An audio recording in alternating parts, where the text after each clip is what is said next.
Voilà, l'FCC s'est dit prêt à aller à l'opposition si seulement il perdait la majorité au niveau du Parlement. Cependant, l'Union sacrée semble gagner du terrain. Nous attendons la mise en place de l'Union sacrée, si seulement ça sera un pari gagné. Nous parlons également de la session extraordinaire qui fait couler encre et salive, enveloppe de 12 millions de dollars justifiée par les bureaux d'âge. Eh bien, nous allons évoquer la question dans cette émission. Pour ce faire, nous allons recevoir pour vous Jimmy Kitenge du FCC est déjà avec nous sur ces plateaux. Il est le communicateur du FCC, comme j'ai dit, je vais dire. Jimmy Kitenge du PPRD, communicateur du FCC. Et avec nous sur ces plateaux, nous sommes également avec Fokas Oukelemena, politologue national. Il est nôtre ce matin.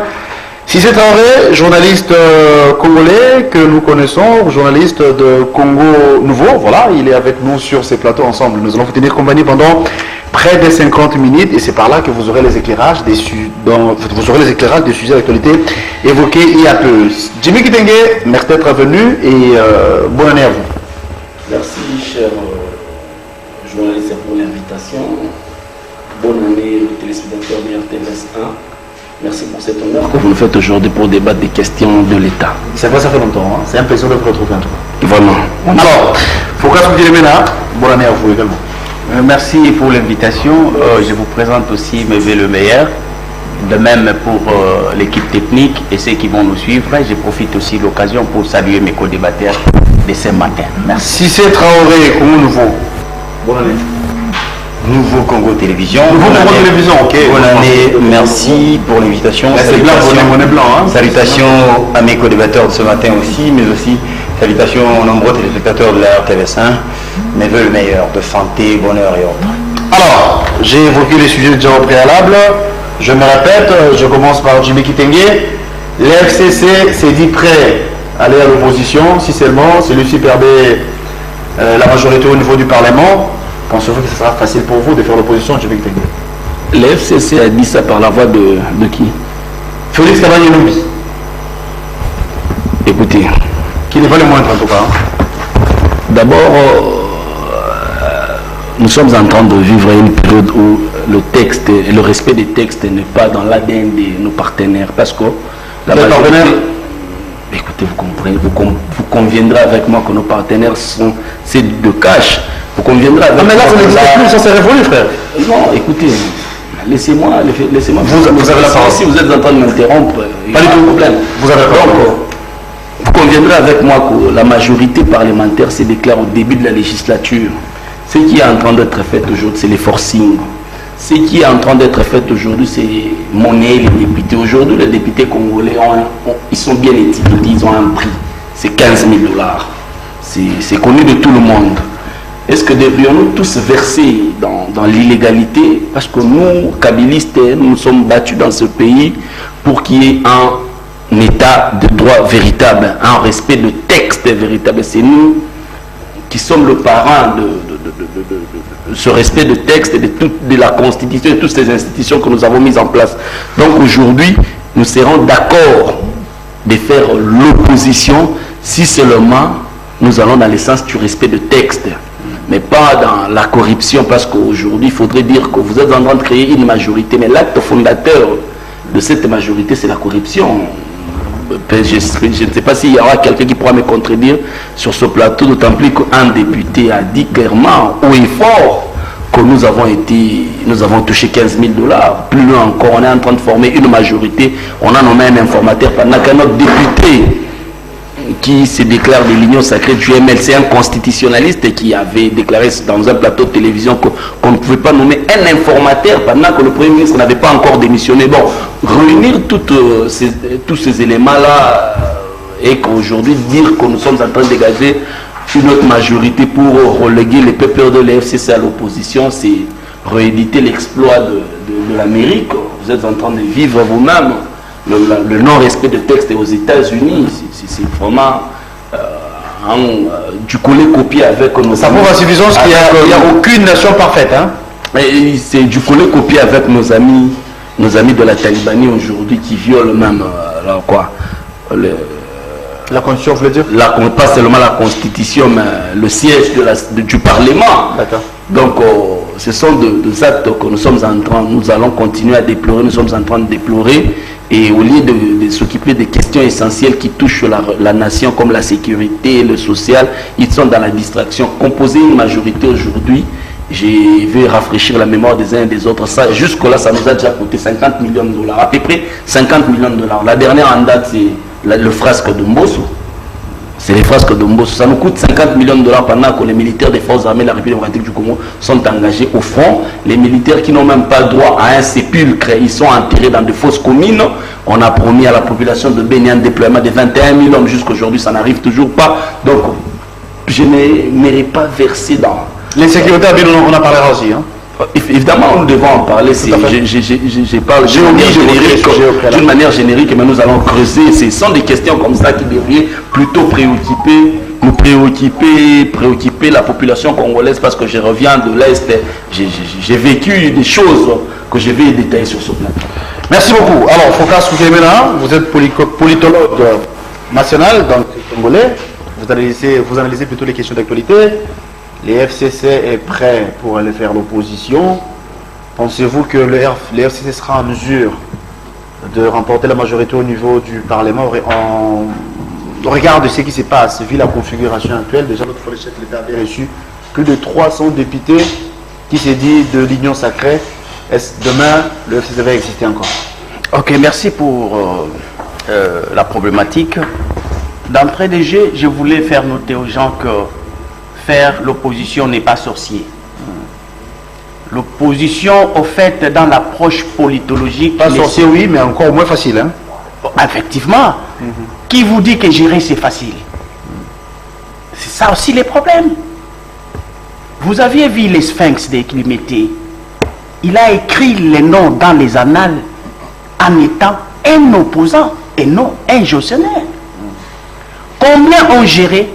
Ils n'ont pas les renommées que lui a comme opposant. En fait, c'est l'idée qu'on a sur ce que l'on appelle gestionnaire et opposant. Quand on est opposant pour des causes nobles, mais vous devez être fier. Pourquoi? Parce que vous incarnez des valeurs pour, au fait, amener le pouvoir à bien agir. Et ça, c'est une très grande contribution pour la République. On n'est pas utile que quand on est aux affaires. Et surtout, c'est quand on est aux affaires juste pour remplir ses poches, ça devient encore plus ridicule que celui qui est en opposition, même pendant 50 ans. C'est question de savoir ce que l'on appelle opposition au Congo et ce que l'on appelle gestionnaire au Congo. Donc ça, c'est un message que vous lancez à nos amis du FCC? Non, moi j'ai dit que dans une république, dans la pratique démocratique, nécessairement, pour qu'il y ait la beauté et l'équilibre de la gestion, il faudrait qu'il y ait une opposition républicaine, je note, et ceux qui gèrent, qu'on appelle la majorité de la mouvance présidentielle ou parlementaire. Ça, c'est logique. Ce n'est pas sorcier, ce n'est pas quelque chose de grave. Parce qu'en étant en opposition, on est dans la co-gestion. On pose les actes, on oriente l'opinion, on contrôle le gouvernement, on est dans la vie politique. Ce n'est pas ridicule. Mais ici, je comprends parce que les gens vont au pouvoir, ils vont en politique juste pour remplir leurs poches quand ils sont au poste. Mais ça, c'est un faux débat. Mais ici, le vrai débat, c'est quoi? Je suis en train de réfléchir, je sais que tu n'as pas posé cette question, mais laissez-moi le temps parce que je réfléchis en termes de l'intérêt général. Nos enfants sont interdits d'aller à l'école. Je me pose la question pourquoi. On me dit parce qu'il y a couvre-feu pour des raisons de Covid. Mais quand même, on autorise qu'il y ait des bars, qu'il y ait les églises. Ces enfants qui sont interdits de ne pas aller à l'université, de ne pas aller à l'école, ce sont eux qui remplissent les bars et les églises. Pour ceux qui sont sérieux et ceux qui sont un peu turbulents, ils sont dans des bars. Vous les avez protégés à quel niveau? Parce que l'école n'a de temps de son exercice que pendant la journée avant 21h. Vous les interdisez, pourquoi? Vous autorisez des bars, pourquoi? Et les églises. Donc, êtes-vous les ennemis de l'école, de l'éducation? Parce que moi, je sais, même les capitalistes qui viennent, la première des choses qu'ils détruisent pour une nation, pour faire disparaître la nation, c'est l'éducation. Mais c'est donc où ils ont copié ce que l'on appelle couvre-feu. Leurs enfants étudient. Voilà, en fait, ce sont des débats que moi j'aimerais que nous puissions placer en ces lieux pour qu'on discute la République pour l'intérêt général. Je suis mal à l'aise de pouvoir discuter de faits et gestes d'une classe politique que je considère des coopérants. Parce que vous comprendrez avec moi, vous dites le chef de l'État a levé l'option de rencontrer les députés. 309 députés à son actif. Pour en faire quoi? Nous sommes dans un état de droit. L'état de droit suppose être cet état qui respecte les principes sacro-saints d'abord de la gestion de la République qui est une cité moderne réfléchie par les savants. Et dans ces principes, vous trouvez qu'il y a le principe du contrepoids. Le pouvoir arrête le pouvoir. C'est-à-dire vous avez le pouvoir législatif qui arrête le pouvoir exécutif, le pouvoir exécutif qui arrête le pouvoir judiciaire. Mais dès lors que vous êtes dans une configuration, le chef de l'État faisant partie du pouvoir exécutif appelle ceux du pouvoir législatif pour les sommer, pour les orienter, pour leur inculquer sa vision. En dehors des institutions classiques, on appelle ça quoi en politologie? Vous avez copié ça où? Cela a quelle quintessence dans une république? Vous voulez parler de la dictature? Franchement, parce que je vais démontrer pourquoi cela est interdit. Vous conviendrez avec moi qu'ici, il y a un rendez-vous pour un chef de l'État. Si j'ai entendu quelques griots dire au micro que le chef de l'État appelait les députés pour partager sa vision avec eux. Mais je dis c'est faux et archi faux. Les députés ont un rendez-vous seulement par rapport à la vision du chef de l'État. Ces rendez-vous-là s'appellent comment? Le jour de la présentation du programme de gouvernance qu'amène le Premier ministre au sein de l'hémicycle. Parce que dans ce projet de gouvernement, la vision des chefs de l'État est cristallisée ensemble en harmonie avec celle du gouvernement. Et c'est dans ces rendez-vous-là, les députés vont avoir ces projets-là, ils vont l'évaluer. S'ils acceptent de leur prérogative que cette vision vaut la peine d'être votée, d'être supportée, on investit le gouvernement. Si on trouve que c'est un faux programme, une vision qu'on ne peut pas matérialiser, on dit non et on n'investit pas le gouvernement. C'est le seul rendez-vous prévu. Vous partez partout au monde, vous trouvez que le chef de l'État, le président de la République, n'a que ces rendez-vous pour la question d'évaluation de son programme de gouvernance avec un autre pouvoir qui n'est pas un pouvoir subordonné au chef de l'État, mais qui est une puissance à part entière de l'évaluation de l'action du gouvernement. Et on évalue l'action du gouvernement que par les contrôles parlementaires et l'acceptation du programme du gouvernement. Autre que ça, c'est de n'importe quoi. Vous ne connaissez ni la science, ni son esprit. Vous êtes à côté. C'est pourquoi je vous ai dit que vous avez érigé à la place de la République autre chose qu'on appelle l'aristocratie. Je reviens à vous au 21, on va y revenir. Sister Traoré, vous avez la parole. Nous attendons la mise en place de l'Union sacrée. Est-ce qu'on peut dire que, de sa conception, et que nous attendons la concrétisation, on peut dire que c'est des violations, ou en croire ce qu'avait dit Djibouti au préalable, en croire ce que venait de dire il y a peu Foucault Koukelemena, l'Union sacrée, c'est vraiment une plateforme de violation. C'est une faille. Très bien, merci. D'abord, s'il y a violation, il faudrait que l'on me dise quel texte l'on a violé. J'ai entendu que l'on ne devrait pas réorganiser la majorité parlementaire en pleine législature, que l'on me dise quelle disposition de quel texte légal l'interdit, parce que je voudrais mentionner ici qu'il y en a qui interprètent le règlement intérieur de l'Assemblée nationale à leur guise, comme bon leur semble, parce que les dispositions dont on parle parlent clairement des groupes parlementaires qui peuvent être formés au début de la législature et une seule fois. Mais pour autant, cela ne voudrait pas dire que les groupes parlementaires, dans leur entièreté, ne peuvent pas basculer, aller vers d'autres familles politiques pour que la majorité en tant que telle se requalifie. Donc je voudrais qu'on ne m'évoque une seule disposition qui dit clairement qu'il est interdit de faire basculer la majorité parlementaire en pleine législature. Si on m'en donne une seule, je me tais. Alors, venons-en à la question de l'union sacrée. J'ai entendu notre ami politologue estimer que le président de la République ne peut pas rencontrer les députés seul dans le cadre disons, du vote du programme du gouvernement défendu par le Premier ministre. Mais la Constitution elle-même prévoit que le président de la République peut rencontrer les parlementaires dans diverses occasions. C'est notamment le jour du Congrès, pour le discours de l'État de la Nation, mais aussi lors de la prestation de serment des juges de la Cour constitutionnelle, l'Assemblée nationale et les parlements et le Sénat sont invités. À cette occasion-là, le président de la République peut rencontrer aussi les parlementaires. Donc, alors que l'on me dise... Il y a des cadres bien définis.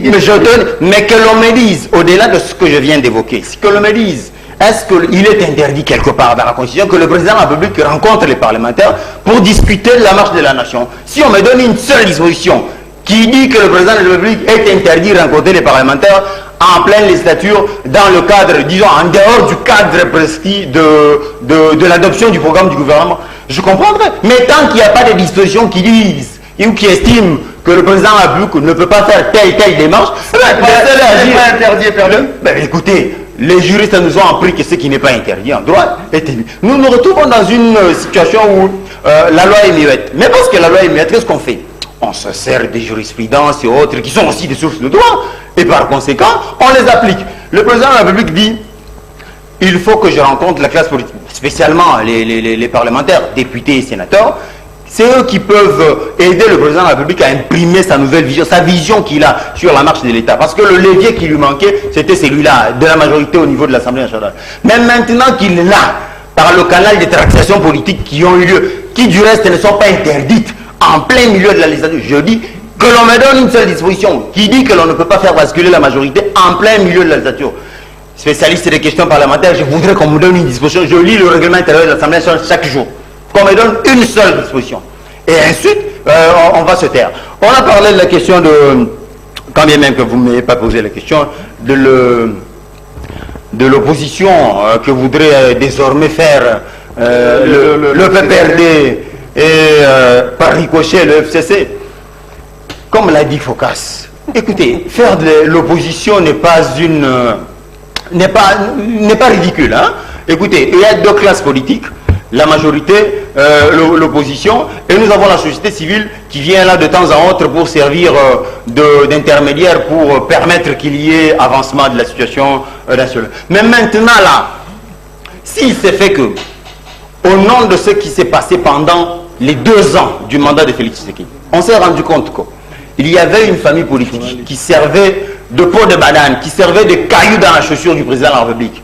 Une fois que ce caillou est éjecté, on requalifie la majorité parlementaire et on commence une nouvelle vision, même avec les mêmes personnes, parce que désormais, ces personnes qui servaient sous l'autorité de l'autorité morale vont désormais servir sous une autre autorité qui est celle de Félix Tshisekedi. Alors, comme on dit, il n'y a pas que de mauvaises troupes, mais plutôt de mauvais chefs. Mais maintenant là qu'ils ont un autre chef à qui ils vont obéir exclusivement, parce que par le passé, ils obéissaient à 2 chefs. Mais maintenant, ils n'obéiront qu'à un seul chef. Si cette fois-ci l'union sacrée échoue, on comprendra que c'est le chef qui est mauvais. Mais parce que il y a tous les indices qui nous donnent, qui méritent de leur donner J'aurais voulu avoir votre point de vue. Parce que d'aucuns souhaiteraient savoir, encore comprendre, c'est quoi la nature juridique, si pas politique, de l'union sacrée. Mais écoutez, l'union sacrée est une coalition qui se crée. La Constitution elle-même permet qu'il y ait des coalitions qui peuvent se créer à n'importe quel moment. Créées par le chef de l'État. La Constitution, en son article 68, permet qu'il y ait des coalitions qui se créent pour pouvoir gérer la République. Alors, cette coalition qui se crée, l'union sacrée rentre justement dans le cadre de la coalition dont parle l'article 78 de la Constitution. Créée par le chef de l'État, qui lui reste... Mais le président de la République, au-delà d'être chef de l'État, il est acteur politique. Vous pensez qu'il ne peut pas réorganiser tous les leviers de pouvoir pour se constituer une majorité parlementaire? C'est interdit où? Dans quel texte? Que l'on me donne ne fût qu'une référence et c'est fini. Vous aimez trop ça? Alors, je vais Oui, parce que je suis habitué des textes. J'ai l'habitude des textes. J'aurais voulu poser la question à Focas. Vous avez parlé pendant longtemps. Vous venez de suivre ce qu'il vient de dire il y a peu Cissé Traoré. Ce qui n'est pas interdit et bien évidemment autorisé. Pourquoi pensez-vous que le chef de l'État a violé la loi ou encore le principe en échangeant avec le parlementaire? Le problème, c'est l'approche dans laquelle nous évoluons. Est-ce que nous sommes dans le militantisme ou bien nous sommes assis sur des bases scientifiques de la réflexion? Je vous pose des problématiques réelles, vraies. Il parle de la loi qui devait l'informer.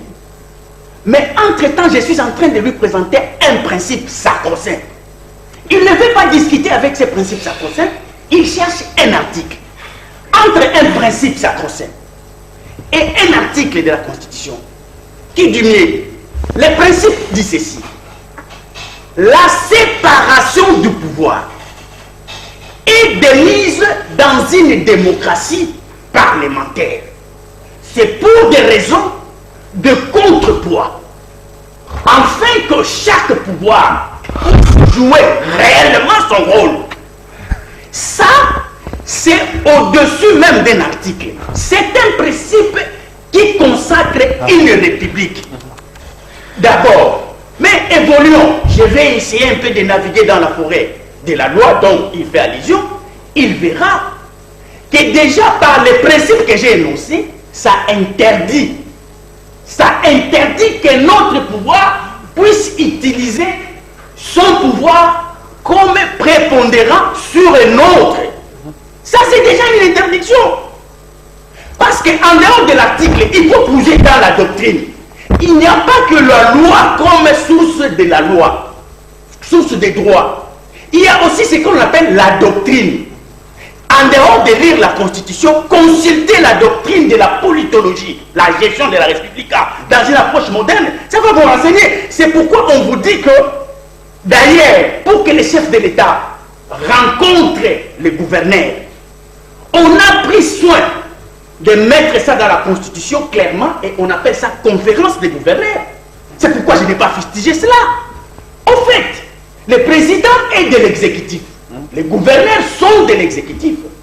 Il n'y a pas de souci pour que le pouvoir s'organise en tant que tel. Le président a la latitude de rencontrer les hauts cadres militaires et policiers, même des services d'intelligence. C'est dans le cadre du pouvoir exécutif. Et on appelle ça au Conseil de sécurité. Vous avancez. On vous dit que les députés peuvent rencontrer les chefs de l'État. Lui-même, il invoque ça. Il dit, c'est précisé dans la Constitution, par l'adresse du chef de l'État à la nation. C'est un cadre par excellence et c'est nommé. On vous dit encore, c'est à l'occasion de la prestation des serments de juge de la Cour constitutionnelle. Donc on essaye un peu d'énumérer à quel moment, et pour les cas de la prestation, on vous dit que c'est une question de la représentation nationale qui doit être cristallisée dans le chef de ces juges-là comme base de la souveraineté. Et au niveau de l'adresse, on vous dit que ces députés-là ne viennent pas ici comme des petits du président, mais ils sont la représentation nationale. Parce que vous prenez le suffrage du chef de l'État, vos 500 députés nationaux. C'est ça en fait la grandeur d'un député. Mais nous avons des députés qui ne comprennent pas, qui hier étaient dans la queue chez Kabila à Kingakati. Aujourd'hui, ils sont sur une queue non, ils ne comprennent pas, ils ne savent pas que c'est moi un jour député, mais ce président-là va souffrir. Parce qu'il n'a pas de possibilité de me rencontrer en dehors de ces cadres. Je ne suis un député je vous rassure, je vous rassure, un député n'est pas un enfant des courses d'un président de la République. D'accord. Je passe la parole à Jimmy. Non, je termine par là. L'obéissance dont il fait allusion, les députés doivent obéir au chef de l'État. C'est écrit. Je n'ai pas dit ça. Non, parce que vous voulez amener la vision du chef de l'État comme si toutes les institutions... Je n'ai pas parlé de l'obéissance. Je n'ai pas parlé de l'obéissance. Écoutez, je suis en train de présenter l'esprit que toi tu as dans la tête. Ne déformez pas ce que je dis. Vous qui êtes ceux qui soutiennent les chefs de l'État, aujourd'hui vous voulez présenter les chefs de l'État comme nous sommes dans un régime d'assemblée, les institutions sont subordonnées à lui. C'est ce que vous voulez présenter aux chefs. Or, la République, ce n'est pas ainsi. La République, c'est le contrepoids du pouvoir. Il y en a 3. Demain, vous allez vous permettre de voir les chefs de l'État appeler les juges pour leur dire sa vision. Et vous allez applaudir. C'est interdit. Quoi qu'il en soit, c'est interdit. Le juge a des prérogatives de son pouvoir. C'est quel article de la Constitution? Mais là, je te présente ce qu'on appelle les principes sacro-saints. Vous aimez trop ça, vous aussi. Alors, on va d'abord à Jimmy. Non, Le pays est géré par les lois, pas par les principes des droits.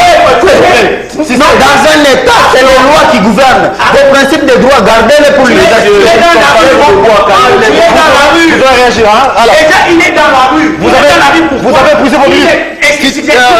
Jimmy va réagir. Pardon. Je suis en train de dire ceci. Il est dans la rue. Il ne comprend pas la valeur du principe. Donc, il cherche la loi pendant que les principes parlent. D'accord. Donc, il est dans la rue. Jimmy Kitenge. Je termine par là. Pardon, je termine par là. Jimmy, quand lui, il dit que la majorité peut s'effriter en cours du mandat. Là, j'ai dit oui. Parce qu'au fait, l'Assemblée nationale n'est pas une structure qui évolue en vase clos. Il y a des vibrations internes et il y a des vibrations externes qui peuvent avoir lieu au cours du mandat. Pourquoi? Parce que vous avez une période, en football on appelle ça mi-temps, mais en politologie on appelle ça vacances parlementaires. C'est une période d'ouverture où les inputs viennent du souverain, entrent dans les systèmes, juste pour aller modifier les comportements des uns et des autres, en termes de données politiques, pour des politiques publiques à exercer. Alors, c'est ce que Jimmy ne veut pas croire. Non, Jimmy, est-ce que vous il croyez faut encore regarder que... les principes. D'accord, je voulais poser la question à Jimmy.